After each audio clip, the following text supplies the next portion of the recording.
আসসালামু আলাইকুম। আজকে আমি দেখাবো কিভাবে আপনি আপনার ওয়েবসাইটের পিএইচপি ভার্সন চেঞ্জ করবেন। পাশাপাশি অনেক সময় দেখা যায় ওয়েবসাইটের রিকোয়ারমেন্ট অনুযায়ী আপনাকে পিএইচপি এক্সটেনশনগুলো চেঞ্জ করতে হতে পারে, অথবা নতুন যে এক্সটেনশনগুলো আছে সেগুলোরও কোনো এক্সটেনশন আপনাকে ইনস্টল করতে হতে হবে বা হতে পারে। সো এভাবে যদি হয় সেক্ষেত্রে আপনি কিভাবে করবেন সেটাই হচ্ছে আজকে আমি দেখাবো। অ্যাট ফার্স্ট চলুন দেখি আমরা কিভাবে পিএইচপি ভার্সন চেঞ্জ করব। আমরা একটু স্ক্রল করব নিচের দিকে।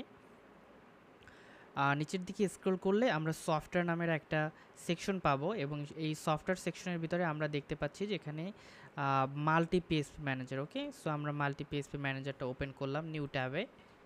তো এখান থেকে আমরা পিএইচপি ভার্সন সিলেক্ট করতে পারি। ওকে, তো ফর এক্সাম্পল এখানে পিএইচপি ভার্সন 7.4 আছে, আমি চাচ্ছি যে পিএইচপি ভার্সন 8 পয়েন্ট হচ্ছে সিলেক্ট করতে। ওকে, সো আমরা কিন্তু এখান থেকে 8 পয়েন্ট সিলেক্ট করতে পারি।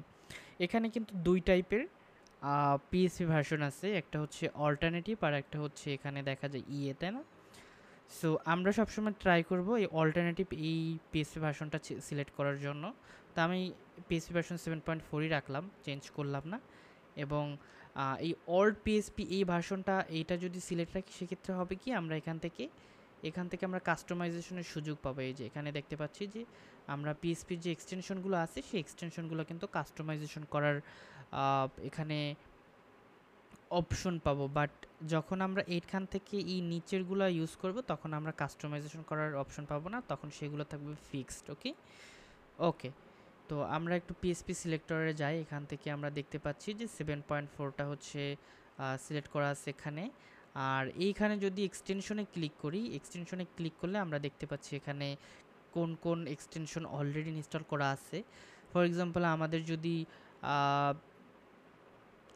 যদি প্রয়োজন হয়, ফর এক্সাম্পল YAML এই এক্সটেনশনটা যদি দরকার হয় সেক্ষেত্রে আমরা এটা এভাবে সিলেক্ট মার্ক করে কিন্তু আমরা ইনস্টল করতে পারবো। ওকে, সো এরকমের অনেক এক্সটেনশন অনেক সময় দেখা যায় ওয়েবসাইট অথবা আপনার যে কোডের স্ক্রিপ্ট আছে সেখানে তারা রিকোয়ারমেন্ট হিসাবে বলে দেয়। সেক্ষেত্রে আপনি কিন্তু cPanel থেকে এভাবে করে আপনি সকল এক্সটেনশনের লিস্ট থেকে আপনার যে রিকোয়ার্ড এক্সটেনশনটা সেটা কিন্তু আপনি ইনস্টল করতে পারবেন। ওকে ওকে, সবাই ভালো থাকবেন, হুস্টোরিওর সাথে থাকবেন। আসসালামু আলাইকুম, আল্লাহ হাফেজ।